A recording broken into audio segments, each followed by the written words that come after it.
बिस्मिल्लाहिर्रहमानिर्रहीम। अस्सलाम वालेकुम। मैं अमेरिका से अरशद सीना। अमेरिका से एक पाकिस्तानी भाई ने मुझसे रब्ता किया और मुझे बताया कि उसके पास नौकरी नहीं थी, रिहाइश का भी मसला था। तो अपने किसी जानने वाले के रेफरेंस से उसने एक पाकिस्तानी गैस स्टेशन के मालिक से रब्ता किया। उस गैस स्टेशन वाले ने मुझे कहा कि मैं तुम्हें $10 पर घंटा दूंगा, खाना भी दूंगा, रिहाइश भी दूंगा और किसी अमेरिकन गोरी से तुम्हारी शादी भी करवा दूंगा। वो भाई कहने लगा, मैं तो बहुत खुश हुआ कि ये सारी सहूलतें मुझे एक ही छत के नीचे और एक ही बंदे से मिल रही हैं, और वो भी एक पाकिस्तानी मालिक से। हालांकि यहाँ पर ये कहा जाता है कि पाकिस्तानी जो जिनके अपने कारोबार होते हैं वो हमारे अपने पाकिस्तानियों के साथ कोई अच्छा सलूक नहीं करते, लेकिन इसके बावजूद ये बंदा तो बहुत नेक है। और यहाँ ऐसा ही है कि अच्छे भी हैं, बुरे भी हैं, लेकिन अच्छे कम हैं, बुरे ज़्यादा हैं।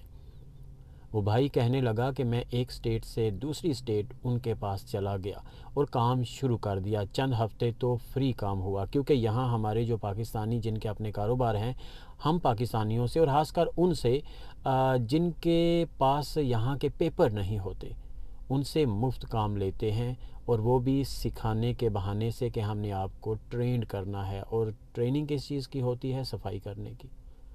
वो भाई कहने लगा कि वहाँ जाकर मुझे ये पता चला कि मैंने उसी गैस स्टेशन के अंदर काम भी करना है और सोफ़े पर ही सोना है, क्योंकि उन्होंने एक सोफ़ा छोटा सा रखा हुआ था और वहीं सारा दिन काम करने के बाद उस सोफ़े के ऊपर रात को सो जाना है। और जो मुझे खाना वहाँ पर दिया जाता था अमेरिकन रोटी के साथ, वो खाना भी ऐसा होता था कि सिर्फ कहा जा सकता है कि मैंने खाना खाया है, लेकिन उससे भूख नहीं ख़त्म होती थी।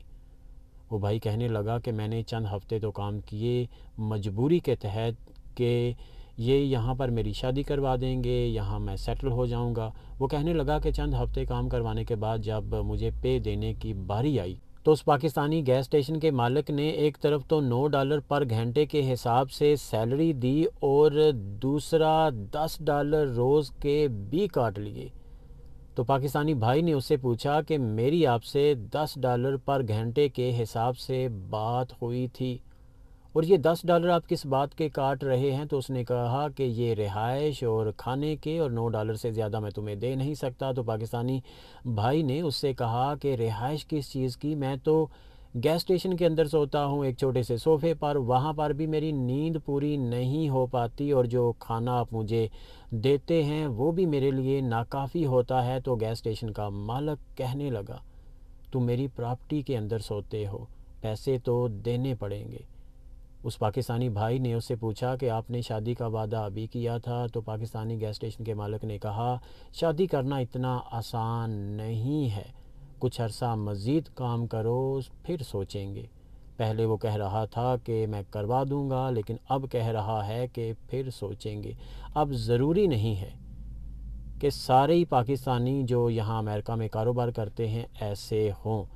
बहुत अच्छे लोग, बहुत अच्छे कारोबारी हजरात भी अमेरिका में मौजूद हैं जो कि मदद भी करते हैं और छोटी मोटी ज़रूरतें भी पूरी करते हैं, लेकिन अक्सरियत ऐसे लोगों की ही है।